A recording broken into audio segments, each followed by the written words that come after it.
Welcome back, everyone, to Pod of Thrones. I'm Jeff. I'm Jennifer. And I know we were away for a couple weeks, but it was for a good reason, because today we have reeled in the big fish one more time. Welcome to the show, Loremaster Kevin.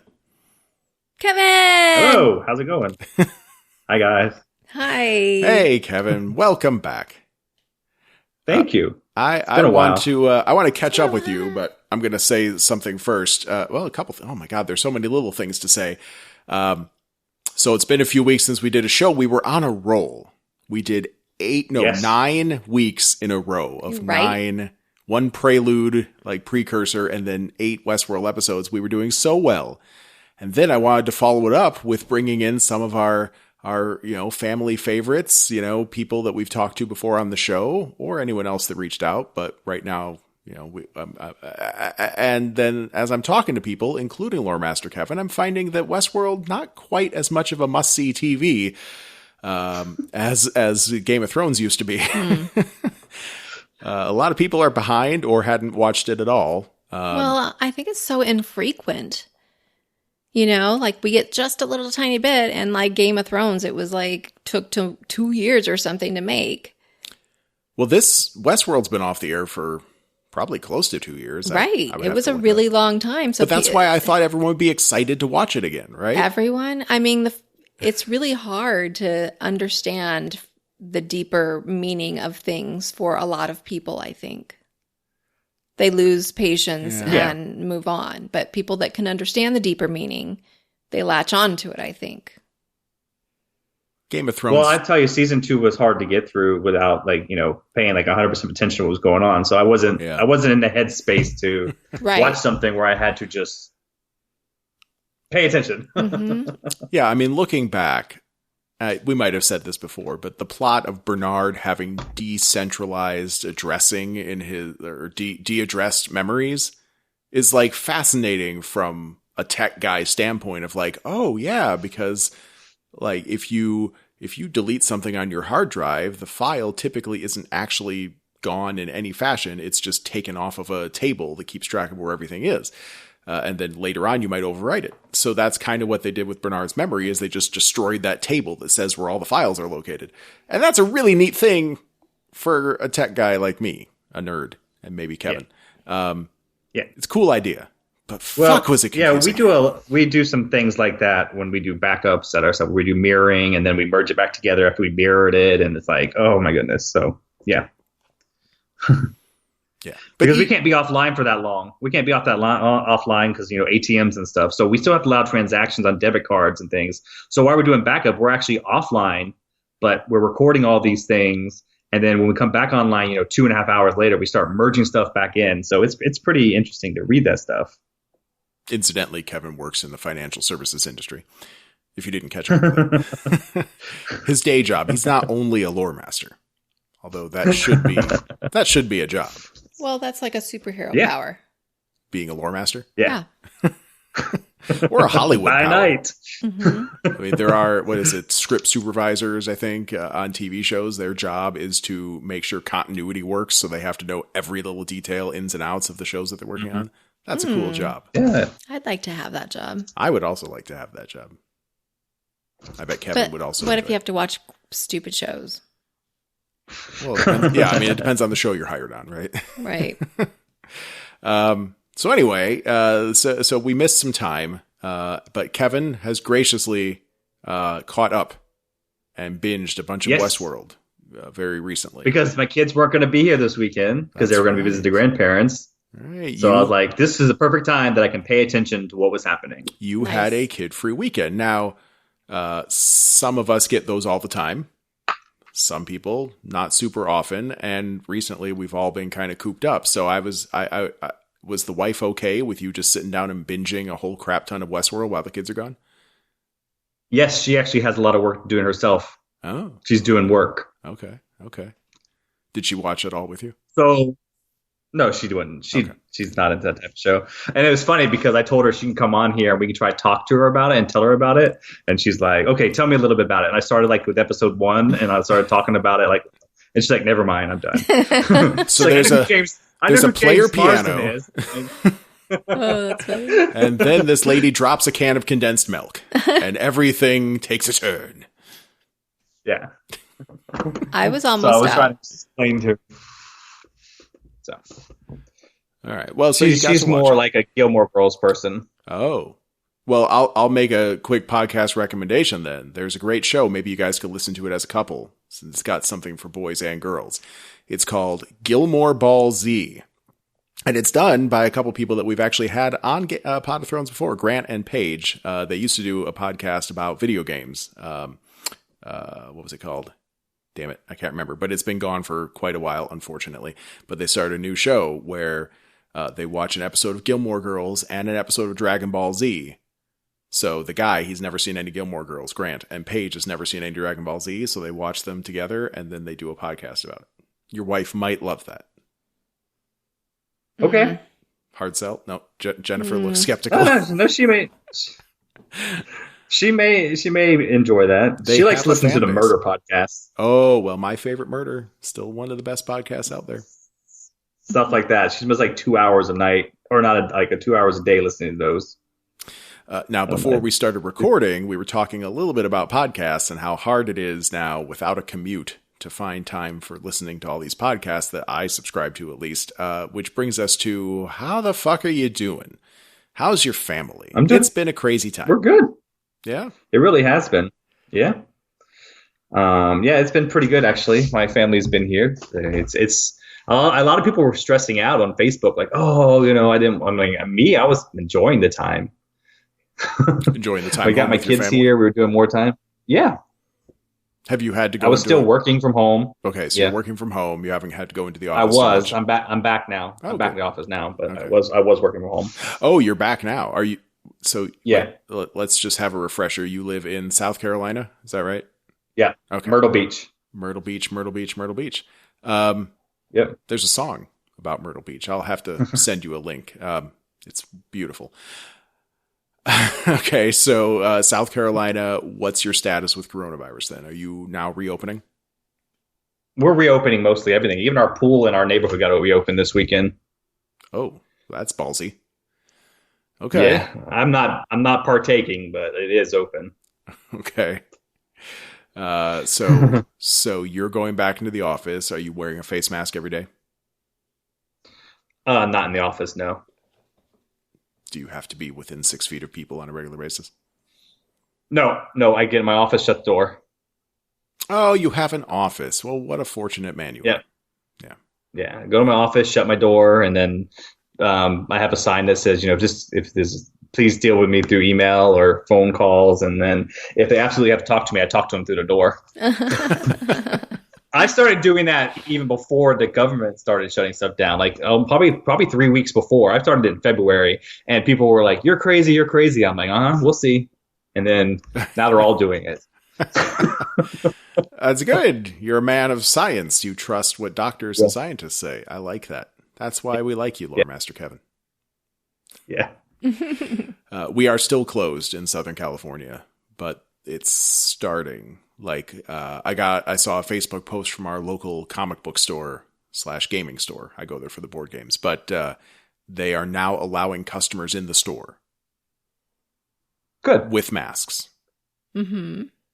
I wish Target would force people to wear masks because I was very uncomfortable there last night when I had to go get cat food. I was wearing a mask, of course, but restaurants still aren't open yet. I saw a friend from San Diego say that restaurants are opening now and they're ridiculously crowded, and probably everyone that's gone there is going to get sick.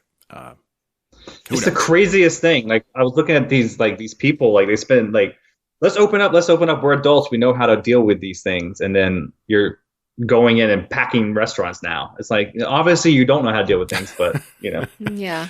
I like the restaurants that were saying like, we'll open up at like half capacity, but then we'll fill all the empty seats with mannequins or sex dolls and stuff like those. That's a fun idea, right?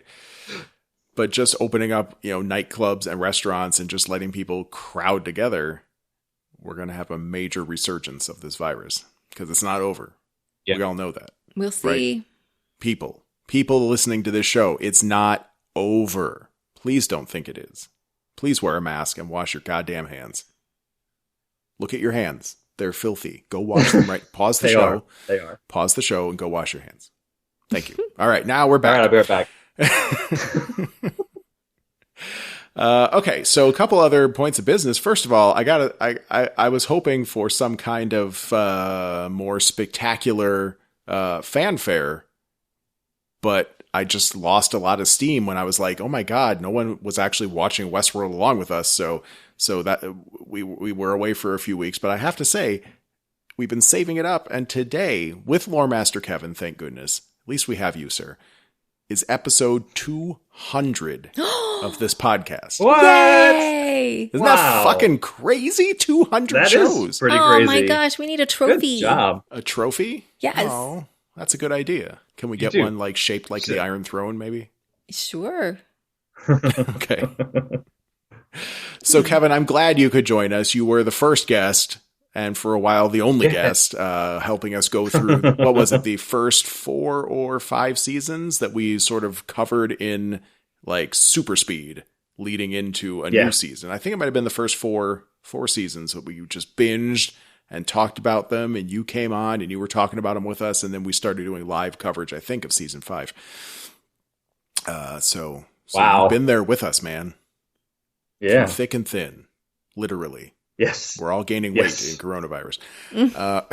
I'm actually not. I'm losing weight Ah. Very impressive, sir. because I'm not going out to eat at fast food places, and actually to help my kids kind of get situated because they were having a hard time at the beginning.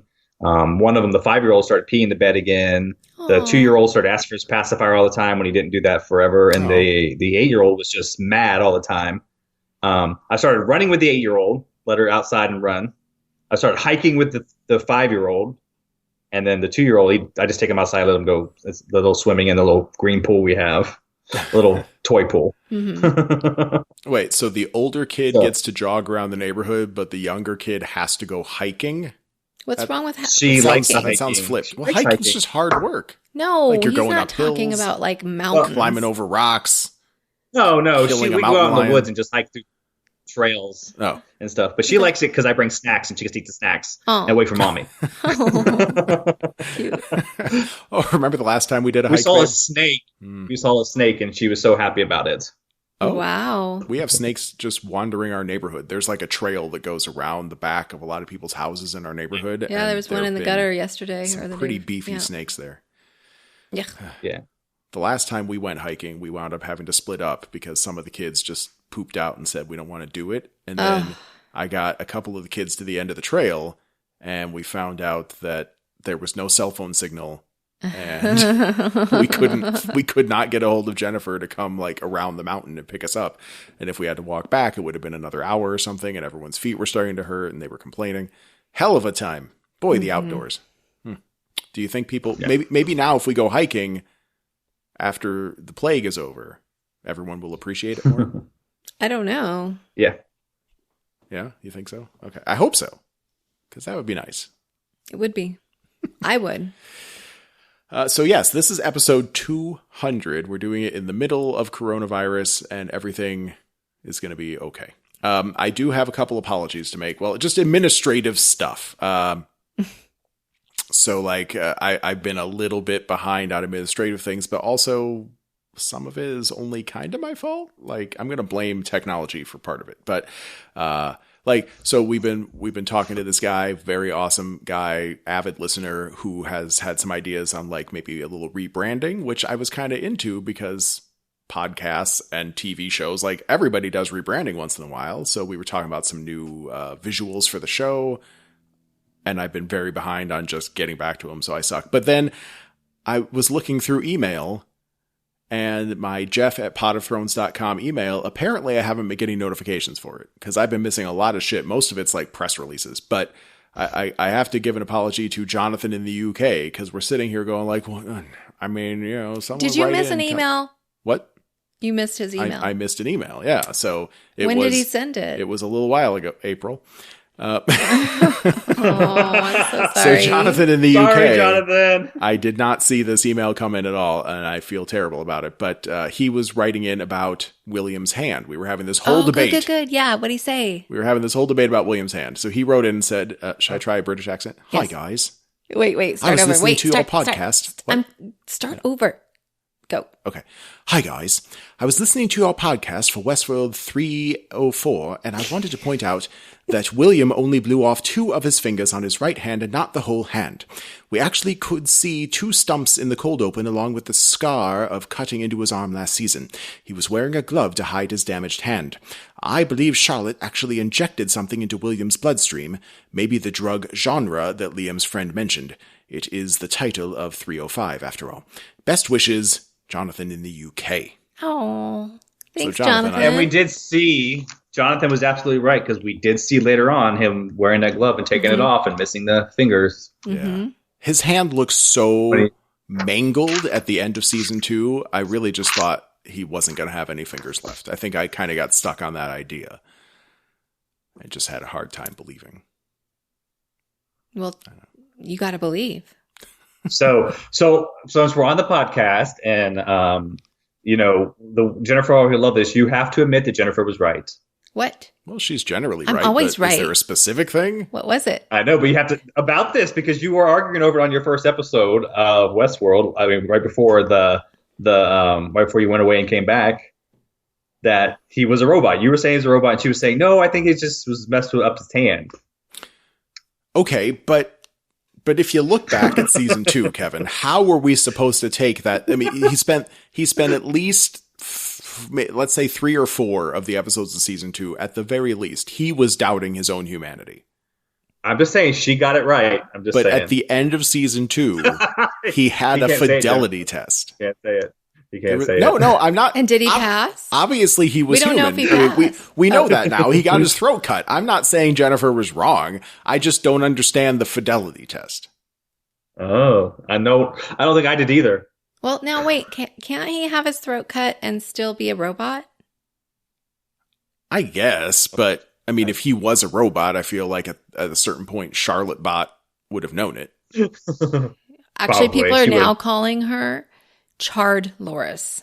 Char Loris? Mm-hmm. Well, that was our name, wasn't it? Char Loris was our name. Charred Loris. Charred Loris? Yes. Oh, charred because of what happened in that Right. bar. Wait, you came up with that? No. Oh, okay. Reddit. Charred Loris. I love that. Well, I promised you that I would take notes, and do you want to go over some of my notes? That I do, took? This because- is with me without. Yeah, I This was don't binge have any watching, notes. not coming back. I started on episode 1. I hadn't watched it all. Not coming back or reading the boards like I normally do, between episodes. So this was just straight up 8 straight episodes. So All right. the first note I took was really should have watched season 2 again. When it started, I was completely lost on what had happened, why different people were different places. Yeah, we only watched the finale going into it, but I think that was enough just to get that baseline of who got out of the park. Yeah. That's all we really needed to know. Yeah, I mean, after a while, after a couple of episodes, I was like, oh yeah, this is what happened last episode. But like when it first started, I was so lost about who was where and what was going on that I was like, oh, maybe I really should have watched it again. Dolores is in a city, huh? Yeah. So I was just making notes that different things were going on. Like they were wondering about the guy who she robbed right at the beginning when she killed him in his pool. Mm-hmm. It made me think of a West Wing episode where the president's talking about if there's a coup, I want Secret Service in here to help me. And he's like, well, if there's a coup, why do you think Secret Service would be on your side? Because that's exactly what happened. If there's a robot coup, why would you think that your, robot security system is going to be on your side? Yes. If we trust too much in technology, technology could rise up against us. Very Terminator. I think that's going to be season 4, but go on. Yeah, so it's apparent to me right away that she's hunting down park guests, and that was from what she was doing in episode where she went to the forge in last season, where she pulled all the files. So I really like her entrance, by the way. Her swimming naked in the pool is a good entrance. She could do that again. Oh, Dolores. then she robbed the guy of the money, and I was like, okay, so why does a robot need money? Yeah. That was my first thought. Like, why would, especially the way she was handling, like she overrode the security system. I mean, like everything's on a robot, ATMs. Mm-hmm. I mean, why does she need money? But apparently she needed a lot of money really quickly. Well, Kevin, I don't mean to slight your day job, but we have talked about this quite a bit just in relation to larger world issues in our house. And I hope you do understand that money is not real. But even though money is not real, it's still very useful. And we still, unfortunately, have to have it. Even though it's fake and it's made up and it's kind of meaningless, the world still runs on it. And I guess that goes for Dolores, too. She couldn't just make that money out of thin air. She had to transfer those bits and bytes from one account to another. Well, I think she had a quote in the last episode where she says, where he's like, "Oh, you're paying these guys," and she said, "It took money to make the world. It's going to take money to destroy it." Right. Yeah. Right. Or whatever. Exactly. Yeah. You got to pay your thugs, even though it doesn't matter. Want money, right? Mm-hmm. Yeah. So she did get that comment. But that's what people don't understand when they start talking about cryptocurrency. Is like, well, how can it be worth anything? Like, well, it's worth whatever people are going to give you for it. So that's how. Well, then it's just made up. It's like pretty much all money is just made up, Mm-hmm. Yeah. Yeah. Bitcoin's as real as any other money at this point. Right. So I got to tell you, 3 minutes into the Aaron Paul character, I was all in on him. Yeah. I'm like, he is awesome. I love him. I said, I would like. He was very likable, and his story was really interesting too. Like he was kind of like playing, Grand Theft Auto 5. You guys have played that. He's like he's getting crime app. He's like getting on the apps. The crime app. That was pretty interesting. Like I would like to see a whole movie of him going around, like doing the crime apps and stuff. Mm-hmm. So he would have, or a whole series of him. That would have been pretty cool to watch. But it was like 3 minutes in. Exist. Like in the real probably world. does. It will. I mean, yeah, maybe it does. Yeah. It probably does now. They've seen it. Like, oh, hey, wait a minute. Yeah. I did see a comment on Reddit though when I looked afterwards, like earlier today after I was done watching. It said Caleb's playing GTA 5, Dolores is playing Watch Dogs, and Bernard is playing Stardew Valley. A farming simulator with monsters. Yeah. Right. So I started making notes because I wanted to make sure that if they were skipping around timelines, I wanted to be sure I followed all mentions of time. So I knew that timeline number 1 in my head was 3 months after the massacre, because that's what Charlotte says in the boardroom. She says, "Oh, 3 months, since the massacre." And then later on, Bernard is talking about it's been 92 days since the massacre. So it was clear they were on the same timeline. You guys never watched Newsroom. So like Liam was played by a guy who was in Newsroom called Jim. He was Jim Harper in it, and I loved him and that. But it took me forever to figure out who he was because he had like all this curly hair. I'm like, who the hell is that? I know I recognize this guy, and I was like, oh wait, that's Jim Harper from Newsroom. That's Did you ever watch Newsroom? I would probably enjoy it. I like Aaron Sorkin banter, but no, I have not seen it. Okay, I know of it. And then of course, Bernard became the badass with the little clicker. I had no idea what the clicker was doing. Right? Did you?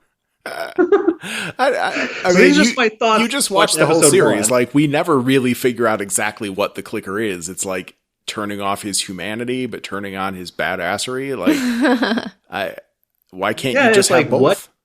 It's What is the removing point? it's removing his control not to hurt people. Right, Yeah, but then I guess later he uses it to pause he wants to pause the robots and it doesn't work. It's like, okay. Well, he uses the pause Stubbs. He does pause Stubb with it, but later on he tries to pause Liam with it. He's not a robot, so it didn't work. But then when he's outside with the security guard Dolores, how come he didn't use it then? It just doesn't make sense. But Scotch Loris, the Scottish man. Yeah. Hmm. And so that whole entire first episode, you're like, okay, so this is, I mean, it actually wasn't too hard to follow along what was going on, which was good. And then at the end, she was after the security guy, which was pretty cool. So maybe then I realized that's what she was doing in the Forge. She was getting files on every single person that was there. Right. And you And are so correct. anyone who visited. Yep. We, So that was episode 1. all By right. the way, those are my notes from That was episode 1. Not bad. Anything you want to add to it that I might have missed, or do you remember? Well, episode Gosh, by no. episode, no. But that was when she replaced the Scottish guy, right? Yeah. So we see that her plan is some sort of invasion of the body snatchers mixed with Terminator. Right, and Bernard knew that from the beginning because he said he's probably going to replace Liam. So then episode 2, I was like super excited because I put an exclamation mark World War II world, because that's where Maeve woke up. I was like, that would have been a cool place to visit. Would it though? Would it, Kevin? I mean, I could enjoy killing a Nazi as much as anyone, but for a vacation, like, Weird. Well, I mean, there are probably people out there like Nazi freaks that want to, go relive that time.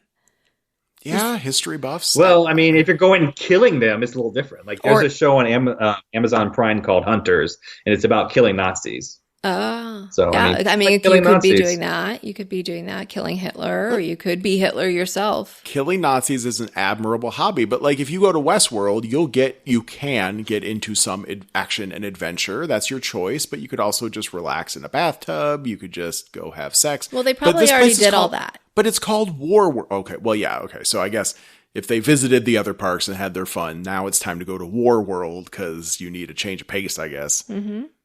I guess. Yeah. But like everything else had something else going for it, I suppose. But War World is. It's the But here's same. the question. Here's the question I have for you. Was it actually another world, or was it just a simulation for her? Ah, shit. For Maeve? I don't know. That's a good question, I guess. I think it's a simulation the entire time. Yeah, that's what I was saying. I think it was simulation the whole time because she uses the computer processing power against it a bunch of times. Well, it was a simulation, but now that you mention it, it was a simulation inside Sirach's computers, Right. not Delos' computers. So does War World actually exist as a park? Now we may never know.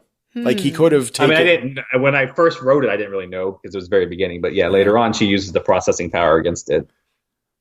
Yeah. I mean, he could have taken the idea from the park, though, to make it realistic. Yeah. So we see Bernard show back up at Westworld in episode 2, and I wrote down how long had Bernard traveled. It had been 92 days at the beginning because he had started talking about when he was doing the arm thing. The episode before, he's like, it's been 92 days since the massacre and stuff like that. But when he gets to the workshop, it's like there's dust everywhere. Dust doesn't form like that in just 92 days, does it? Probably not. You'll have some dust. So it seemed like it. It seemed Yeah, like but it 10 seemed like years. it'd been much longer than 90. Yeah. Yeah. You're talking about that scene where he's sitting there with his eyes closed? No, not At at the the end. Not beginning at the of end. episode 2, he shows up. He goes He back shows to up his to the house. forge. Oh.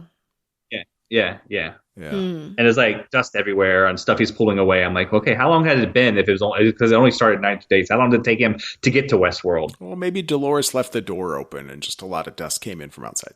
Could be. It's dusty You say there.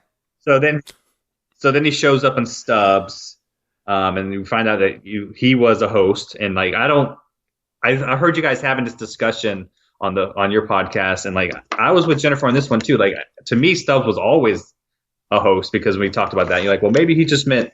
I mean, you were talking about maybe he just meant charge on as in a fight call. I'm like, no, I really thought he was a host. But yeah, so this proves that he was a host. Jennifer's always right. That's right. But I can tell you what got the biggest exclamation mark from me in this episode of episode 2. It was when she walks through the little like the back area and stuff, and they had the Game of Thrones dragon there. Was that episode 2? What'd you think? It seems so long ago. Yes. Did you like it? Oh, I did like the dragon being back there. Yeah. Yeah, I thought it was pretty. It was seeing amusing. Drogon again was cool, but I'm still a little bitter about D&D. Weiss and Benioff, or Benioff and Weiss, whatever they go by. But so having them get the cute cameo, though, I just feel like they deserve it. I would have rather it be something else. Someone else. You could have put George R. R. Martin in there, as like a assistant that was trying to sort out bugs in the dragon. That would have been a really cool cameo. Yeah. But, those guys. Yeah. Yeah. Go on. All right, so that was all I wrote down for episode 2, because episode 2 just had a bunch of interesting things, but it really wasn't, a bunch of stuff they had to question about. Now, episode 3 is when I started questioning everything. Okay, hit us. Well, they started filling in some things about what had happened along the way, but then I started thinking about what happened to Teddy, and then I was like, well, who is Charlotte then? If it's not Charlotte Hale, is it Ford? Did Dolores make put Teddy in there? I was like, well, maybe it is Teddy. Who would she trust? I started thinking about who would Dolores trust? Right. And I was like, well, she trusts Teddy, so maybe she put Teddy in there. It was hard to think of anyone else.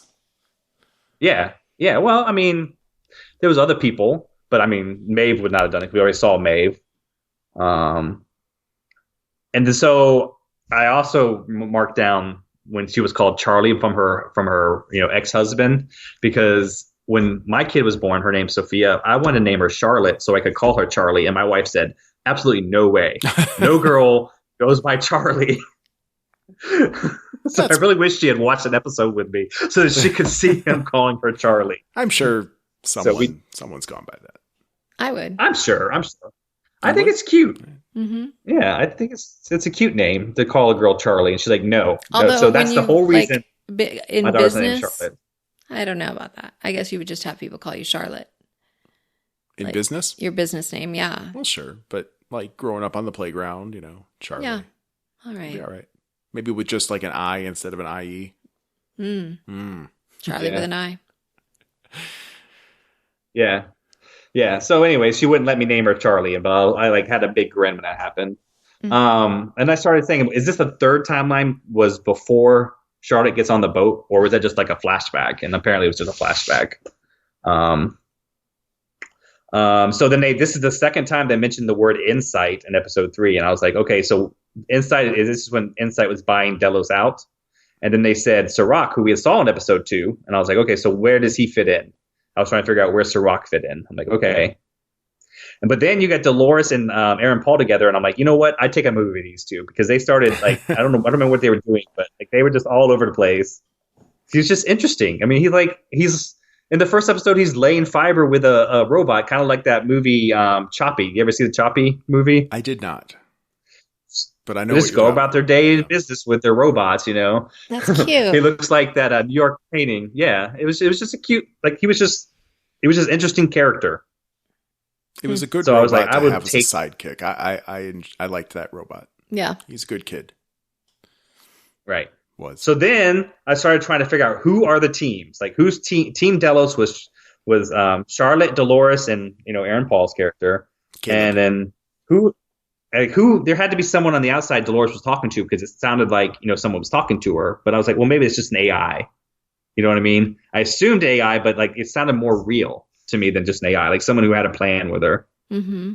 But all of her friends were gone, so who was she talking to? And then the Insight team was Maeve and Sirach.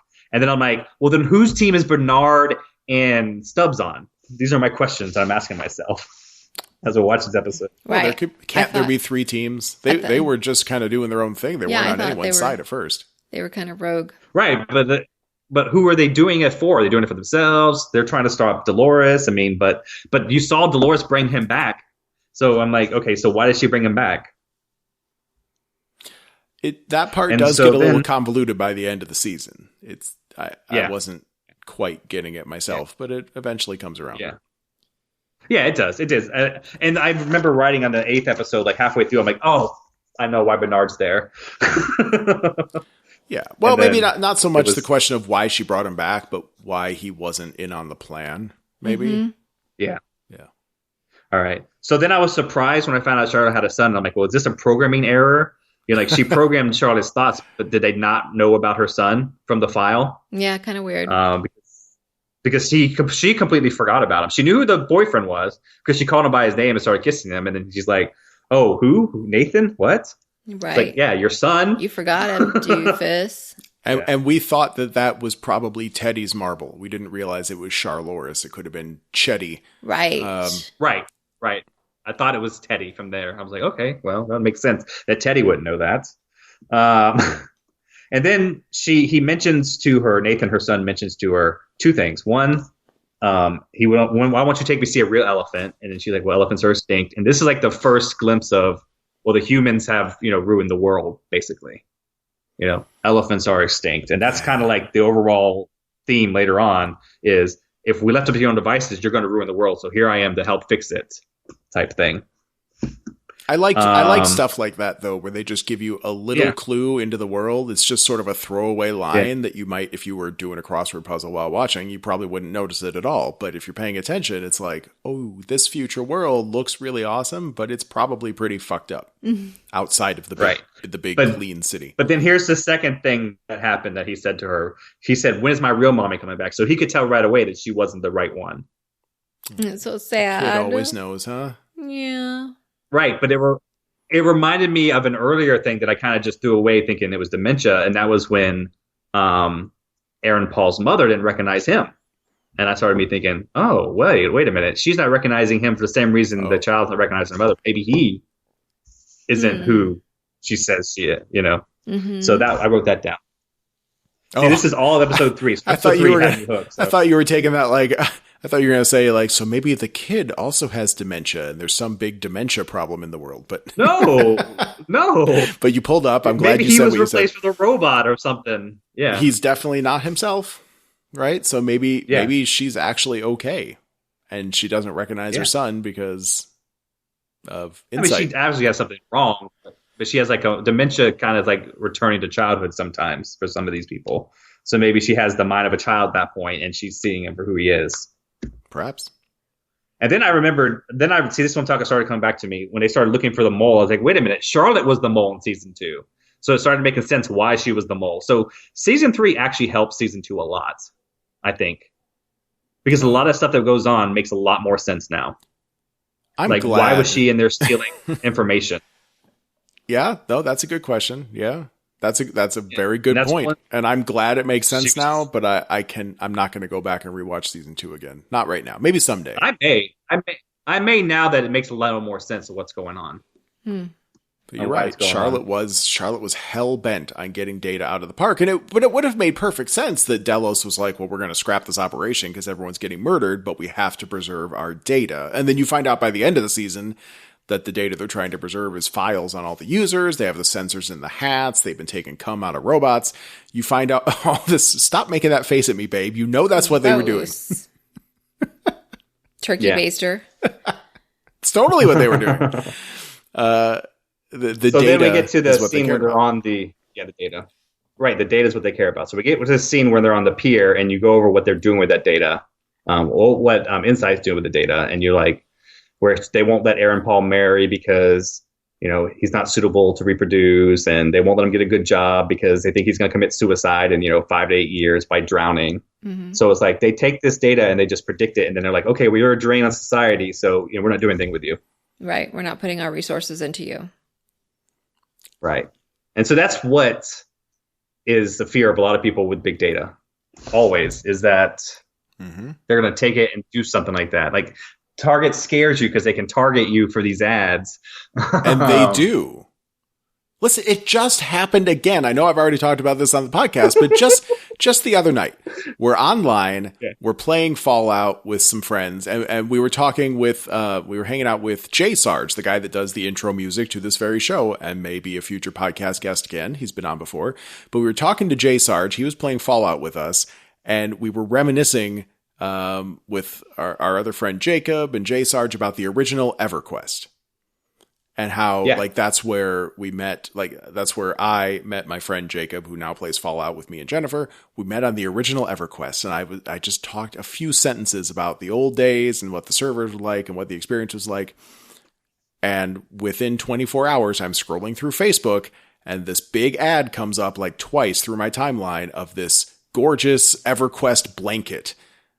And I've never I have not searched for EverQuest on Google. There's no reason for it to have a cookie of any kind, but that shitty phone is listening to me at all times. Even though I have Siri turned off, it's listening to everything I do.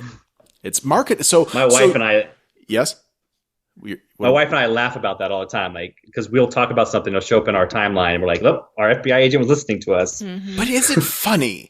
Should we be laughing about it, Kevin? You're a tech guy. No. You get how technology works. I feel like Westworld season 3 is eerily prophetic How do you feel?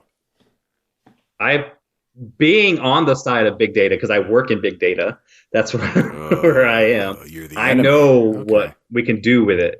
We can predict who's going to be looking for a house in the next few months. We can predict these people who may be looking for a new car, whose kid might be going off to college soon. We can predict those things, and we can target you for what type of ad we want to show up. And this is not, high tech or anything. This is, hey, they're buying this, that maybe we should look into, them a little more. I mean, we have that. We have predictors. We don't have it where I work, but, we've looked into stuff. We have geolocators where we can say these people are walking in to a car dealership. Let's target them with one of our, APR ads. Oh, what? No, what? Yes. No, please don't do that. We don't do that. But we could. I'm saying there are services out there that do that. So someone is doing that. So that stuff's already here. I mean, you go to Target, don't you? You get texted from your Target app out in the thing says, hey, maybe these deals are going on. Well, see, I refuse, even though it would probably cost me a few dollars a trip, I do not load the Target app. I try not to load that many apps on my phone.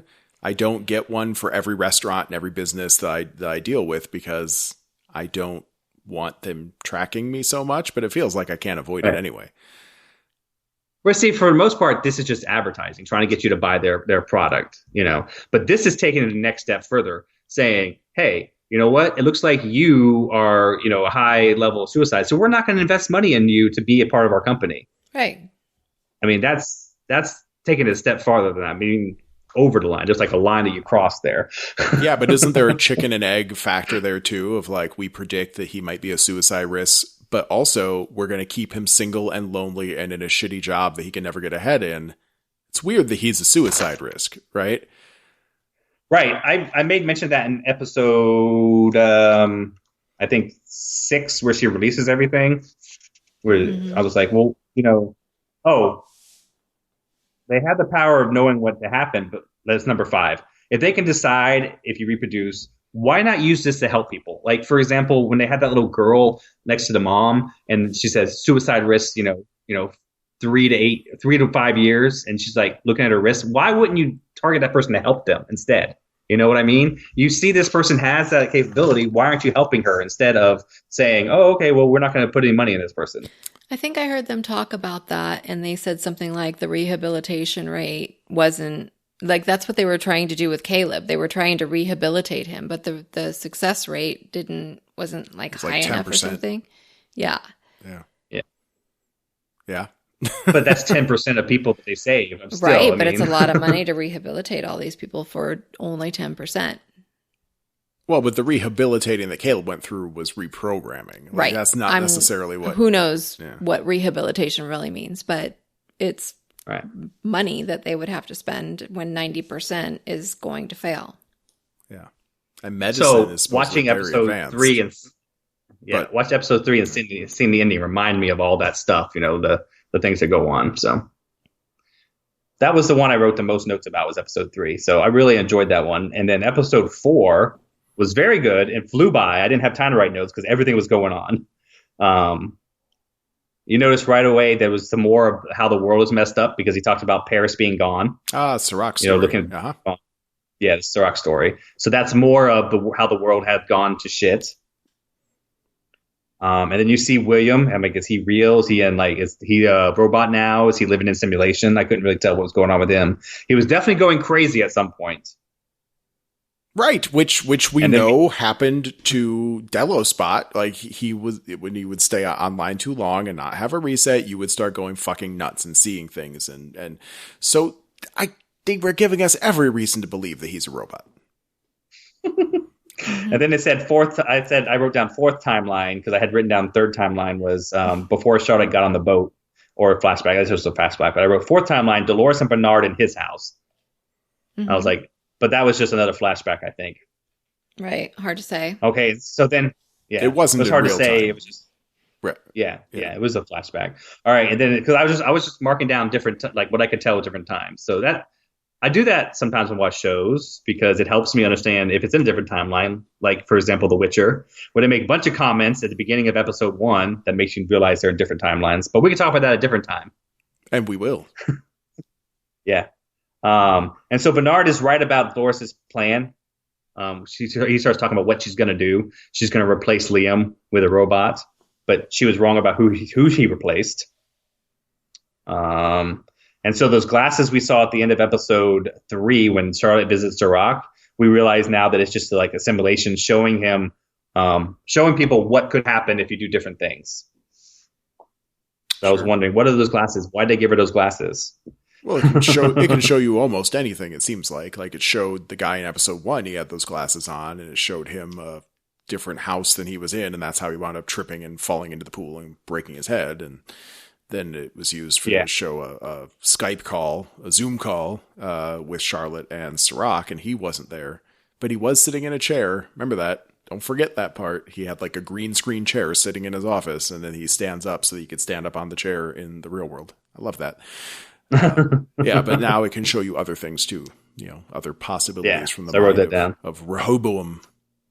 Yeah, that episode just flew by because I only wrote down those few notes. And then I wrote down quickly, was this the end of Stubbs? That's when Dolores threw him over the railing.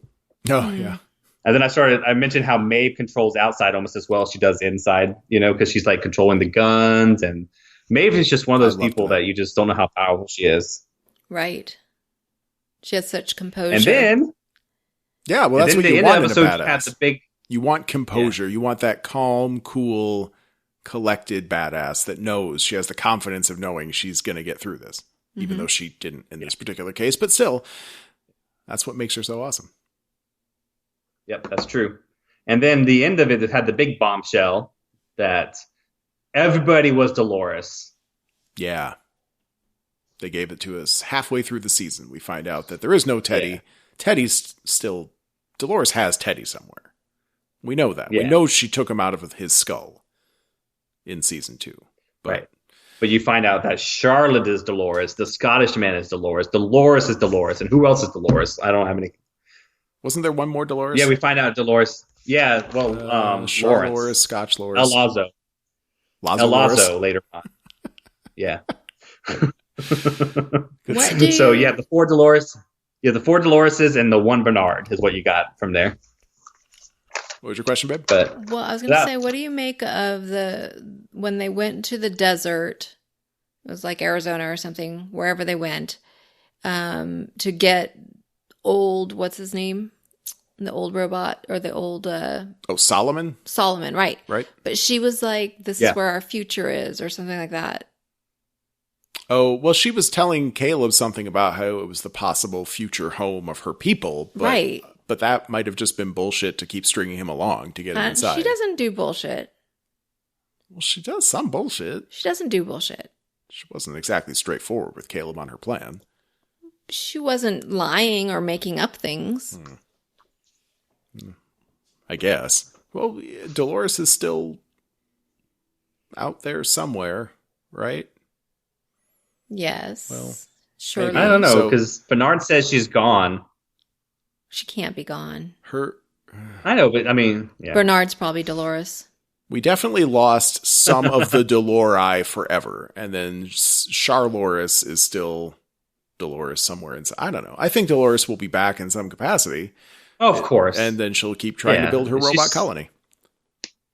She's such an interesting character, though. Like, yeah, because she starts off as a timid, weak girl in episode 1, where she gets raped and she gets she's supposed to fall in love with Teddy, and she's just the fodder. She you see her as fodder, which brought up an interesting question though. Like when I was watching the last episode, and we could talk about it then. It's like how is William obsessed with her for as long as he's obsessed with her, so he can grow into an old man, but she ends up in the World War II simulation as well, so that they can test. She does? Yeah. Because that's why she picked Aaron Paul's character, because he was kind and didn't let them rape the robots. That wasn't World War II, though. That wasn't War World. That was just I understand. A modern military training exercise. Right. The military training exercise is what I meant, yeah. Well, he wasn't always in charge of Westworld. It took a while for him to get his position. I mean, Jim Delos, was in charge for a while in the early days. But he had been going there and messing with Dolores from the time he was Jimmy Simpson's age to the time he was the Men in Black's age. Mm-hmm. Oh, wait, but So you're how right. does she Caleb end up- is not an old man. It probably happened Right. within the last Caleb's not decade old, for Caleb. man. That's true. Yeah. Yeah. Well, so at that point, William was an old man. So even though he was obsessed with Dolores, he was happy to have her suffer at anyone's hands, I think. I mean, best if it was his own, but he could only go there for a few weeks a year. Yeah, so that was old man bitter William that was in charge at that point. And I think it was just a Delos thing, like get all the robots in, we're doing the training exercise, and we'll see what happens. Oh, maybe. And she that's what wasn't a happened. shooting target. She was possibly a rape target, but thankfully Caleb stopped that. Yay, Caleb. Yep. Go Caleb. Okay, anyways. So then we started watching episode 5, and I was like, okay, so they have the power to know what's going to happen, because I can't remember where I wrote that down, but like this person is going to commit the crime, basically is what they're saying. And they know it ahead of time. So kind of like that Tom Cruise movie, Minority Report, where they had the precogs. Uh-huh. I mean, the crime hasn't happened yet, but they know it's going to. They know there's going to be a coup. They know there's going to be, this person's going to rob this store, those type of things. And we find out later, some of it has to do with, they created the app for the reconditioning people. Pretty awesome. So that's one of the ways. Yeah. Yeah, that's true. That was beautiful. I really like that. Like, we're going to keep our influence, keep our thumb on these folks by being the ones to give them the crimes that they ultimately want or feel like they need to do. It's a pretty genius idea. And again, I wouldn't put it past the corporations of this world we live in right now to eventually steer in that direction. It wouldn't surprise me. Yeah, but we see the big danger of big data in episode 5, because you see that people can use it to manipulate the stock market. They can take, all those things. Yeah. I'm sure that's happening right now, motherfucker. That's a thing. I know it's that's happening a right thing. now. Jesus. Oh, God. All right, go on. We look at this movie. It reminds me of a bunch of movies that, are ahead of their time.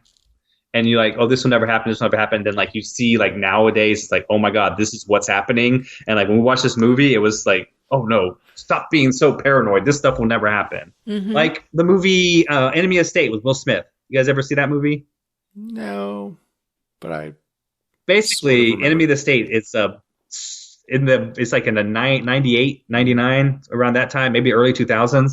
NSA can do whatever they want in that. They know all this information about people, and it's like the movie wasn't well received because it's like, well, NSA can't do that, and it turns out NSA can't do exactly all that. They can, they did, they do. Yeah. Yep. You just have to. And but watching that movie in the 80s, you're like, or in the 90s, sorry, not the 80s. You're like, no, this could never happen. This could never happen. And then turns out, you know what? This is exactly what was happening. If we can imagine it, it's probably happening. Right. To some extent. So, yeah. So, anyways, Westworld doesn't seem to be that far off. My wife asked me today when I was just watching, she's like, how far in the future is that? I'm like, well, I think Tuesday, William was a millennial. So, not too far in the future. Yeah, probably. Maybe 40 years at the most. I was like, this is what Paris is destroyed and the elephants are extinct, and it was not that far off. Right. It doesn't take that much from what we have right now. We watched a documentary once. Remember it, babe? It was a documentary about people that were obsessed with the idea of having a sex robot. Mm-hmm. Do you remember when we watched that? And we saw, like, I knew that there were those big life-size, real dolls, I think they're called, where the skin is supposed to feel like real skin, and you can fuck it and it's supposed to feel pretty realistic, but it can't move. You could pose it, but it can't move. And then we saw in this documentary, people are working on the part that makes it move. Like, they're working on realistic simulations of how hips move during sex. Like, it's gonna happen in 40 years, if that's what we're saying. If we say like William was born around now or 10 years ago or something, it's probably going to happen by the time that those guys are grown-ups, right? Like, it's not an unrealistic timeline. Sure. Oh, where's Kevin? Kevin? Did we lose Kevin? We lost Kevin. Hot shit. All right, Kevin's back. Kevin, what were you saying? All right. Oh, I was saying there's a real life example of one we can go right now. Contagion came out 2011. Oh, people are talking about Have you seen that movie? a lot. Yeah. Yeah. Well, I mean, it pretty much hits every beat that we've hit through this whole entire coronavirus thing. Mm-hmm. I mean, people not believing, people, fighting, wearing masks, people, just you got to watch it because it's so much like what's going on right now. It's like someone took 2020 and put it into a movie. Right. I feel like that's what's happening with Westworld too. It's like 20 years from now, we're going to be like, hey, remember that movie Westworld, or that show Westworld? It sure does seem like everything that's happening right now. Yeah. So upsetting. That was what was I talking about? I don't remember. They have privacy laws now apparently, but nobody follows them. Just like right now, Facebook's not following their privacy laws. I don't know that anybody is. For some reason, this entire time when I was watching, I had in my mind that Sirach was actually Liam's dad. I don't know why I thought that. It turns out he was not Liam's dad. I thought that too for a while. Did you? Mm-hmm. I don't know why I thought that. Liam had talked about his dad, and like he knew who his dad was. I mean, I don't know. I for some reason had it in my mind Sirach could have been a made-up name, son. I guess. All right. Well, okay. I don't know. For some reason, I thought he was the son, but I figured out that episode he was not because he was there with his dad, and then they were working with him.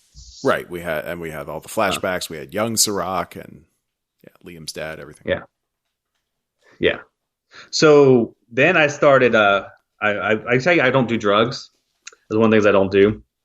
But whatever they gave Aaron Paul's character, I kind of would like. I kind of would like to do because like the different genres you go through, the black and white, the Flight of the Valkyries, that was pretty cool. I would like that to happen. It did seem you hear the music going in the background. It did seem kind of fun, but now I'm just picturing you in a Meatloaf video singing that you would do anything for love, and then someone tries to offer you like heroin, and you're like, "But I won't do that." So if you can do a musical rendition for us sometime, not right now, we don't have time, but think about that. We'd like to record that when you're ready. Well, fun fact about that song is he actually names a bunch of stuff that he won't do in that thing, what he's not going to do. Right. So like he actually says, I won't cheat on you. I won't run around. That's what he's saying. So anyways, He actually mentions everything he won't do. And maybe like, well, what is he not going to do? Well, he actually says it the whole song. So never mind. That's one of my favorite songs. I love that song. Oh, me too. Okay. So we're in genre. A lot of wacky stuff happens in genre. I love that. I mean, watching that was pretty fun. Like seeing it in his eyes, like the black and white. But I really didn't understand. They said the last one's like really good or whatever they said will knock you down. But what was the last one? I don't remember. I don't have my notes in front of me. But I think it was just like intensity or something. Oh, maybe it was. But I just know that that was pretty cool. The Flight of the Valkyries. Guns flying out. Yeah, that was awesome. Yeah, the Flight of the Valkyries. Yeah. And then I started questioning because then I started saying, well, Dolores brought Bernard back. What is his role? Like, what is he doing? Because he looks like he's trying to stop her. And she made him. She brought him. And, so what was he doing? That's where I started questioning that. I think she even said at one point that Bernard was going to try to stop her, but he was necessary in some fashion. But it was very unclear what was going on. Right. Anyways. And then that's when you start seeing what they know about people. I had to pause it every single time to kind of read the people's screens to see some of the things that they did. Did you guys do that at all? Pause the screens? Not usually. We might have once or twice, but usually we would just. Well, like there was the woman who was going to have early onset dementia, so they said she can't reproduce for the genes. They said the mom's little girl was going to commit suicide by slitting her wrist. That's very specific too. That the woman that cheated, and then she committed suicide in her office. Will cheat. Oh yeah, that happened doctor. in the next episode. Yeah, that was in the next episode, but that was still really something. Yeah. So I mean, that's just so Liam had said that if everyone knows there's going to be suicides. Yep. And he was right. Well, so what do you think about that on a philosophical level? Is that, I mean, it would be better if we just never collected all that data in the first place and just let people live their lives. But since we did collect that data, I feel like we should let people, like, I was definitely Team Dolores, like, put the data out there and fuck this guy for collecting it all this time and controlling people's lives. People have the right to know what's being said about them, but obviously it's going to have a lot of backlash. There's going to be people whose lives are ruined because of this data breach. But I just feel like that's the course correction that we have to go on. We can't just keep this silent and keep it going forever because it already exists. It's fucking people over. Well, and Sirach mentions that later. Like, there's places where you can make a decision, you know? Like, for example, that when they did the plane crash, he's like, well, you're going to let me walk out of here. I've seen the simulations. He's like, yeah, but, you know, there's points where they can't get it all right. Right. That type of thing. So she could have created like a website where it says, if you'd like to know what the Sirach is holding about you, please log into this website. Well, that's not quite anarchistic enough. And they could block the website. I mean, human beings, we see it now. Like, we have people refusing to wear masks. It's like, that's against my freedom. I'm not wearing a mask. It's like, you have all these people telling you wear the mask, and you're like, no, I'm not doing that. You know, you have Surgeon General warning on cigarettes, don't smoke. People are like, I'm still going to smoke. You know, right. I saw a comic where it was like 1957, and like someone's like, I wish people would tell me cigarettes were bad. And then in 2019, they're like, stop telling me cigarettes are bad. I know. You know, it's like, okay. Humans, huh? That type of thing. We're very stubborn. We are stupid. Yeah. Right. We're not going to wear a mask. We're going to smoke. We're still going to eat fatty foods, you know. Mm-hmm. I know, you know, how bad it is, but I'm still going to do it because, yeah, everyone has their vices. So if you get a message saying this person might die of a drug overdose, you're not going to stop using drugs. Some people might, though. There might be people out there who will stop. Like, oh my goodness, it's the wake-up call I need. But most of the people will not. Yeah, they're going to be like, it says might. Yeah. And people that are doing drugs, they're doing it. 3 to 5 years. I'll start working on it in 3 years then. Right. Yeah, they're not. They're not in a good place to begin with, so they probably don't care so much that they die. Right. Yep. Yeah. So then we get to episode 6, and we talked about the AR therapy, which we'd already seen it working with Caleb, I think, but like we didn't really know what was going on. So she offered AR therapy for William, which he gets later on. And I knew right then, I was like, when they do the AR therapy, I wrote this down. I said, we are going to see young William. We're going to see Jimmy Simpson. Mm-hmm. Of course. I'm glad we did. Did you guys notice? Did you guys notice when Charlotte was walking home?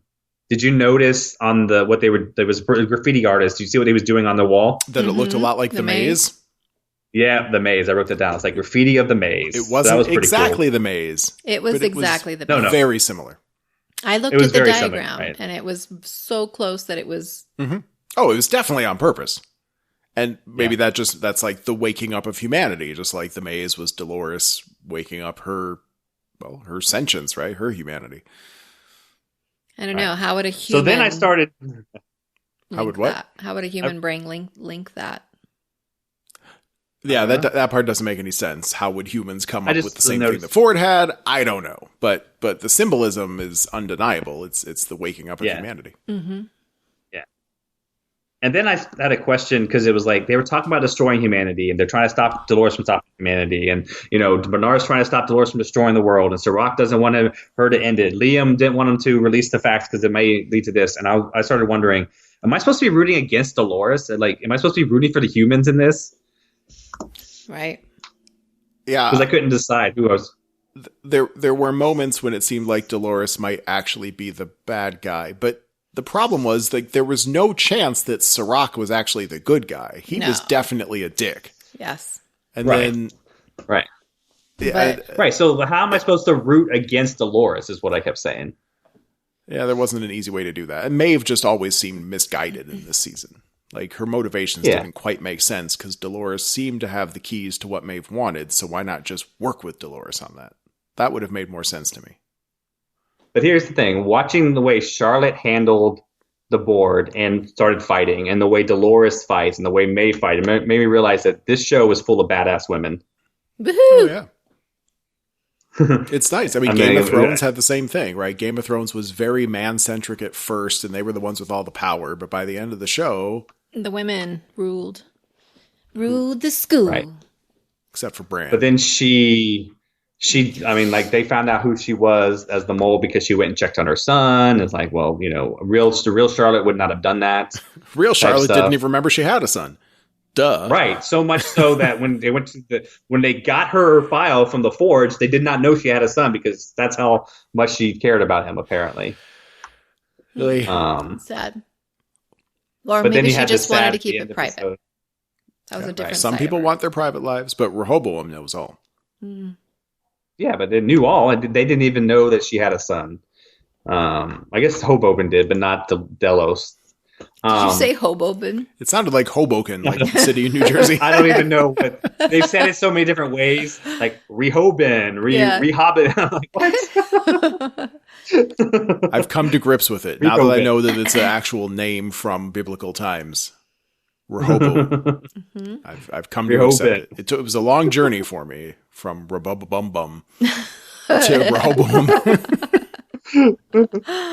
All right, but then the end of the episode happened. They blow up the car, and that just killed me. I was like, okay, well, the first thing I thought of, well, now I know I'm rooting for Dolores because Sirach just blew up that car. It was in my mind. And then they showed the guy who did it, and I'm like, I don't recognize him. Who was he? One of Sirach's people? Yeah, he was. Right. He was one of his main thugs. Right, but then at the very beginning of the next episode, they kind of blame Dolores for it. Well, Charlotte does. Yeah. Yeah. And so I wrote down the first thing I did in episode 7 was, did Dolores kill Nathan? And I can't even tell you what her husband's name or ex-husband's name was. No, I think it was just that Charlotte she knew that they were dying. Well, Charlotte didn't. Charlotte thinks that Dolores knew that she was. Yeah, she would probably lose her Charloris life in. She knows that Dolores doesn't give a shit about her. Right. Is really the biggest deal. She's just a copy. It doesn't matter. Mm-hmm. She was a sacrificial. She's expendable. Lamb. Yeah, and Charlotte did not cotton to that. Mm-mm. And then I don't know why I got excited about this, but I actually put an exclamation mark. Clementine's back. She was back to fight. It's nice to see her, if only briefly. Yep. And then I started watching the stuff with Caleb, and I wrote down again, seriously, I wish Caleb had his own show. Like, I would have followed him, a show of just Caleb, like Caleb doing stuff, like Caleb in the army, Caleb doing the crime spree, Caleb, with the robot. I would have paid to watch a show with just him. Maybe that could be like a Westworld video game tie-in. Well, okay, so yeah. Breaking Bad had Aaron Paul. Right. But it wasn't Aaron Paul. It was character they was playing. Yeah. He did a spinoff, a side he got movie. His follow-up movie. Right. And what was it called? I don't remember now. El Camino or something like that. El Camino, yes. Yeah, that's it. So maybe they'll do that for this. Yeah. Well, I think we'll still see Caleb. But I mean, I would like to see him in the future. No, I know. But like a GTA 5 crime sprees and stealing cars. A spinoff of when he used to be. That would be fun. I think that would be a great video game. So if anyone from like Rockstar Games or someone that likes to copy Rockstar Games is listening, I think that we're on to something here. That'd be a fun one. Caleb's game. Yeah. Oh, but I wrote this at the beginning of episode 7. I said, at this point, I think it's clear Caleb killed Francis. Because they were using the AR on him, like make him say, hey, what happened? It's like, oh, we were attacked, Right. But at that point, I think it was clear, like, that Caleb killed Francis, even though, we didn't find that out till later on. Mm-hmm. I had considered it an option that Francis never existed, but otherwise, yeah, probably he killed Francis. Right. And then they had done something to him to help him forget it. But what happened for him to have done that was pretty interesting, where I started thinking, okay, so this is why he would have killed him, because Francis was talking to him about his son, how his son, was sick. And I thought, well, maybe the company sends Caleb after his son because he's, a dread on society. And so he ends up killing Francis instead.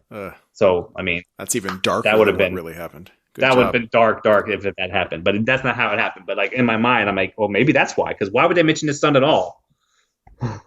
So, anyways, but then Maeve showed up with the helicopter, and that was pretty cool when she just steps out with her sword. I love her. So that was I do. Even if she was misguided this season, she's still the best. Mm-hmm. Right, but then we finally got what we wanted from the very beginning was a Dolores versus Maeve fight. Yeah, it's good.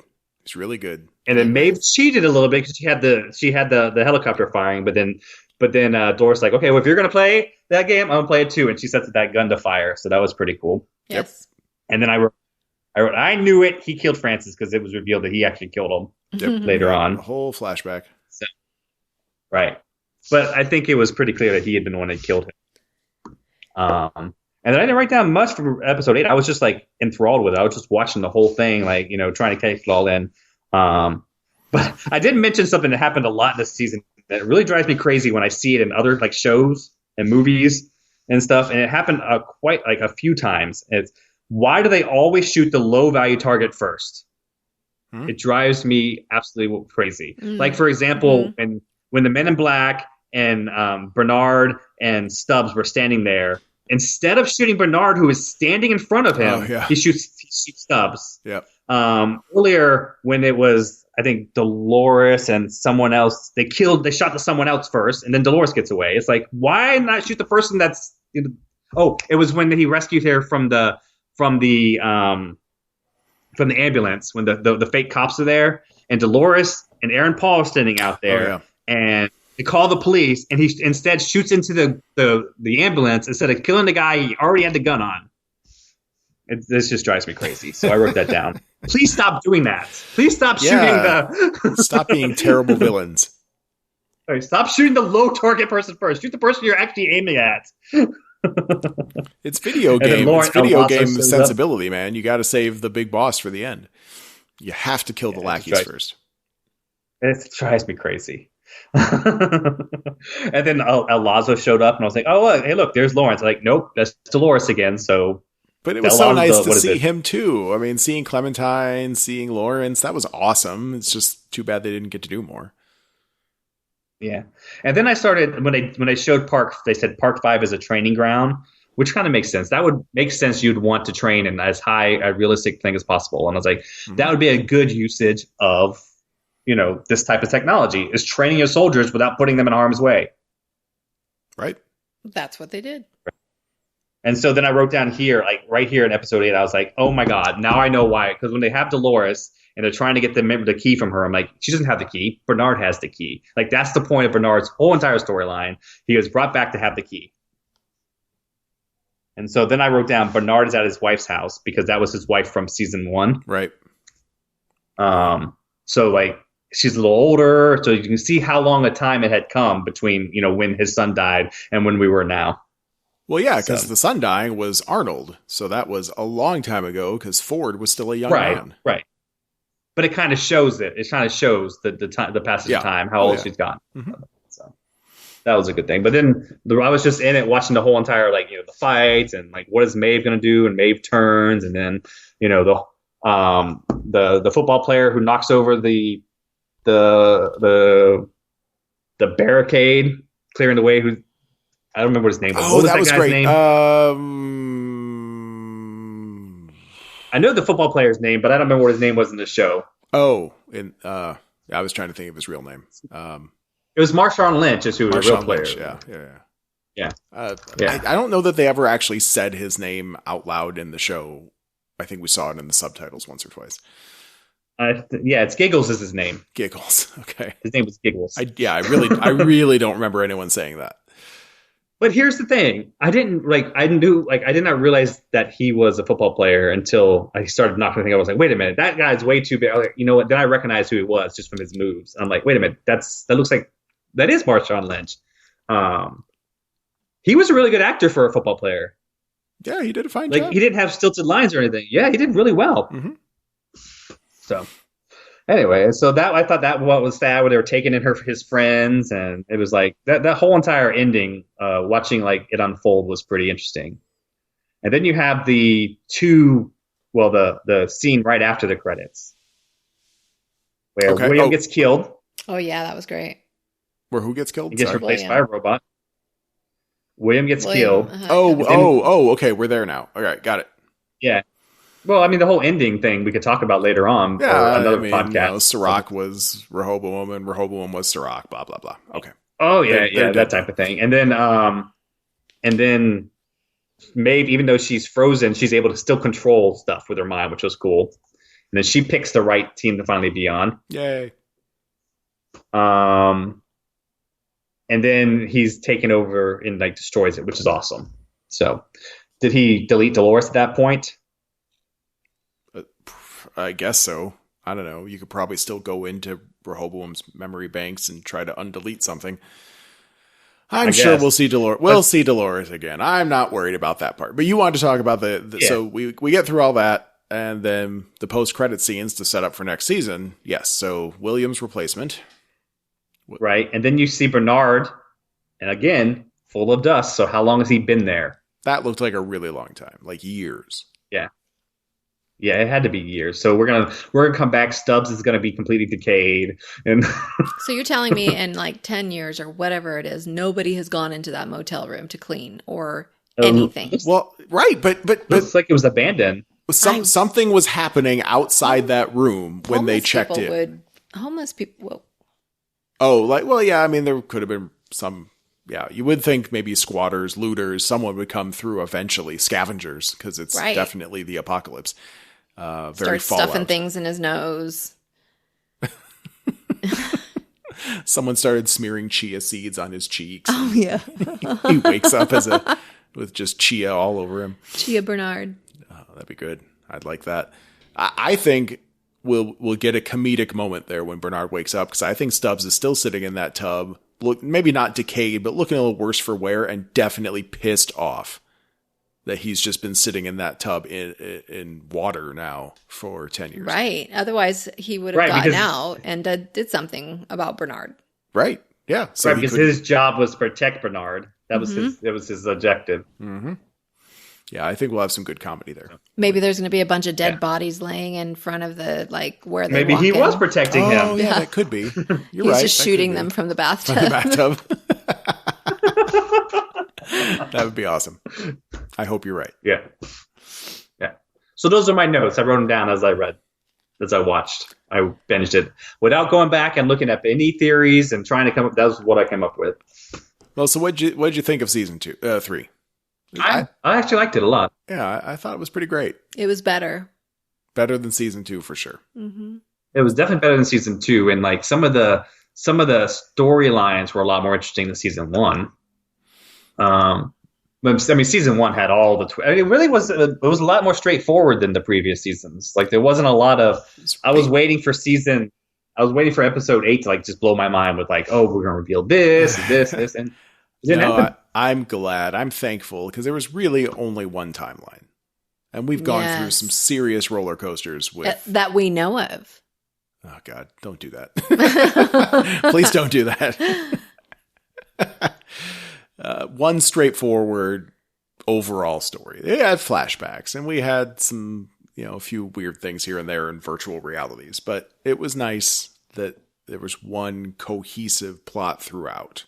Season 1 had a great twist at the end with the man in black turning out to be, William and all that shit. That was awesome. But that was only 2 timelines to follow. It wasn't jumping all over the place. It was a good twist. We don't have to do that every season. Season 2 tried to step it up, and it was too much. So season 3, they bring it back, and it was great. I loved it. Well, see, after watching the ending and the ending credit and seeing Bernard in there, I started thinking, well, they have all those people frozen in, maybe his goal will be to go and like maybe humanity's almost over and he goes and releases the people who were undesirables or something. I don't know. It just seemed like they made it a long time in the future for a reason on that flashback. Yeah. Well, yeah, that could be. I mean, Rehoboam's predicting sort of the end of humanity. Oh, yeah. Maybe that's when Bernard wakes up. Yeah. I mean, it could be that. And he's going to build a new world. For men and robots to live together. Is the motel that he's in near the place where Dolores said is going to be their new home? Because it does seem like it's in a dusty old town. Oh, no, it wasn't. It was in San Bernardino. I think they escaped Los Angeles, but Dolores took Caleb down to Mexico, so we're not too far was that off. Mexico? Southern California versus northern Mexico. It's not bad. It's doable. It's doable. Yeah. Only a few hours. So maybe the population collapse, the population decline has begun, and we're going to re-inject some DNA into humanity by unfreezing all the frozen people. I think that's a great idea. Yeah. Yeah, so it made me think why they would bring it so far in the future. Because it had, I mean, you're right, it had to be years. Yeah. Can't wait to see what happened. Yeah. But you better wait, because it's gonna be a while. It's not like 5 years. They haven't started filming yet. Then I mean, it's gonna be a while. Yeah, there is a season 3. I mean, there was a season 4, so I really wasn't as excited about season 3 with the season 2, behind. But now I'm kind of excited about season 4 to see where it's going, because I mean, I really did think I find that. So if for some reason you're listening to this podcast and you haven't actually watched season 3 yet, and we're just spoiling everything for you, it was worth watching. If you watched seasons 1 and 2, and 2 left you shaken like it did many of us, it's okay. Season 3 was really interesting. And again, I think a warning sign of what we as humanity need to watch out for in terms of the level of control we're willing to give up in our lives for technological conveniences. And I love playing with technology. Right. You are the biggest technological person I've ever known. But there's evil shit afoot. It's there. It's starting. I always thought you were evil. Me? I'm the evil shit? Oh. Yeah. All right. I can be evil if we need to be. That's fine. That's fine. If that works with our dynamic, I'm okay with it. All right. But it doesn't mean we shouldn't still stop. But please, the bigger evil. HBO, give me an Aaron Paul show in between, or video game. Yeah, video game would work too. Okay, so that was fun. We got to relive a little bit of Westworld again, and it was nice to hear your thoughts on it. And now, Kevin, as we round out this supersized episode 200, we have to talk about what comes next. So we had put forward a few options, things that were still in this nerdy pop culture genre oeuvre, if you will. So we were talking about The Watchmen, which was another HBO show. So we could stick with HBO. I watched Watchmen, except the last episode. I didn't watch the last episode. And we didn't touch it. And we also have His Dark Materials, the HBO show, which we also didn't touch. I watched like the first 20 minutes of that and couldn't get into it. Oh, not a good sign. Okay. I was really excited for that one because I love the books. Watchmen is, a classic comic book and what they would do with it. But I've heard good things about the show, so I think it's worth watching. But we didn't. You haven't watched Watchmen yet? No, we haven't watched either of those shows. Okay. It was Watchmen is the Watchmen series actually takes place after the comic books. Oh, in I a thought world, it was before. what had happened after. No, it happens after the movie. What happened in the end of the movie? Okay. It goes in the future, and it kind of plays on what the world would be like after all that stuff had happened. So are they sticking with the movie's version, like the movie's continuity? Yep. Because fans of The Watchmen were pretty pissed at the movie's version. Yep, they stuck with the continuity of the movie. Oh, all right. Well, I'm okay with that. I mean, I thought the movie was pretty good. I understand that people were mad that there was like nuclear explosions instead of a giant squid, but I'm okay. I thought maybe they stick with the comic book then. I couldn't remember the movie. I thought there was the squids in the movie as well. Oh, no. They stuck with the squids. They definitely stuck with the squids. Oh, so good. Maybe they stuck with good. Well, that should make the comic book fans happy. So you're saying it's worth watching, but then option number 3 was to watch The Witcher, which we've already watched because we weren't originally planning on podcasting about it, but it was really fun, and it might be worth taking a rewatch and going through that episode by episode. Let's do The Witcher. You want to do The Witcher? I like to do The Witcher. You want to come? Yeah, you want to come with us for that ride, right? Yes, I would watch The Witcher again. Like I've actually thought about starting it again because I had a lot of fun watching it. Okay, well let's coordinate something on that. Have you played the video games or read the books?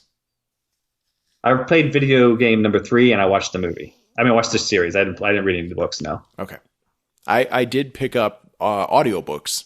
I haven't gotten very far because I have too many podcasts, but. I can try to make a point of doing more of that. But right away, as we get into, so if you've watched The Witcher, or read the books, whatever, but right away as the audiobooks start, the first story is about the king and, well, without too many spoilers, the king and his sister and the crazy baby situation that we see in the TV show, in the Netflix show. So that was pretty cool. I know that they are basing the show off this vast, the books are like anthologies, all these short stories. So there's a lot of material to draw from. I haven't really done much with the video games, but we've dabbled in them a little bit. Well, the video games are outside the story of the show, I think. I think they go mostly from the books only. Okay. All right. Well, we'll see. We'll do some comparisons. All right. Well, happy to have your support on that. We'll still probably watch his Dark Materials and Watchmen. We'll get there. No new TV is being made right now, so we're going to have an extra long void before we get any new Game of Thrones stuff. I can give you a couple shows to watch just for fun if you want. Okay. Well, besides the not to do a podcast about. Okay. What do you got? I gave you guys The Witcher last time and said you got to watch that. Well, and you're going to enjoy it. We did, and we're going to watch it again. You can watch Upload on Prime. We've watched 3 episodes, but we haven't finished it. Okay, all right. So see, you already started that. They kind of play with like the Westworld themes. Mm-hmm. And The Good Place. You can watch. Yeah, The Good Place. Good, like it's like a cross between Westworld and The Good Place, I guess. Not without the crazy timelines. Just what they can do with your brain. Mm-hmm. the way technology can run amok. It seems like it runs amok. And big data. A little bit. Big data. More big data. Mm-hmm. On Netflix, you can watch Never Have I Ever. I'm not familiar with that one. It's a show by Mindy Kaling. Oh, well, I like her. She's not in it, but she's a great writer.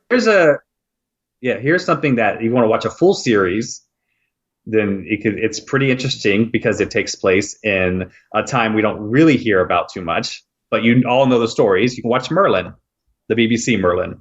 Oh, okay. That's a blast from the past. So all 5 seasons are on Netflix, and it's not really that far in the past. It started in 2012. Is it? Really? All right. Yeah. It looks like it's from like the 90s though, but it's the story of, before Arthur and Merlin became who they were, when they were growing up and stuff. So, yeah, my daughter used to watch that Excalibur.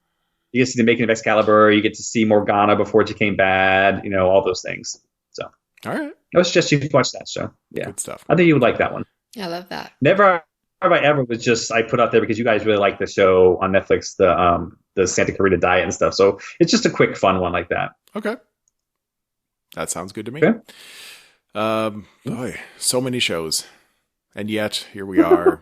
We're still playing Fallout 76 rather obsessively, but we're going to make time. We want to make sure that we do more podcasting because we love talking to the audience. We love hearing from all of you. Jonathan from the UK, keep listening, please. I hope you don't feel like we ignored you. It was really just technical boobery on my part or my phone's part. My phone might be trying to sabotage me. What did you think of Jeff's British accent, Kevin? I think it was better than I could do. He had to think about that for a second. Yeah. If Jonathan from the UK would like to chime in on the quality of my accent, all my practice came from reading Harry Potter books to my daughter many years ago.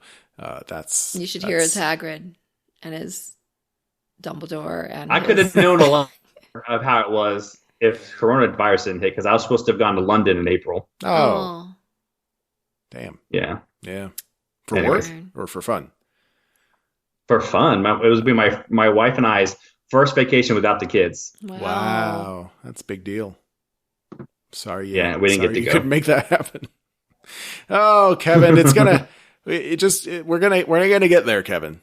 Maybe within the next 6 months, we'll have real news on a vaccine. We need mass production, and then we're going to get through this plague, and everything's going to be okay. Totally. Yep.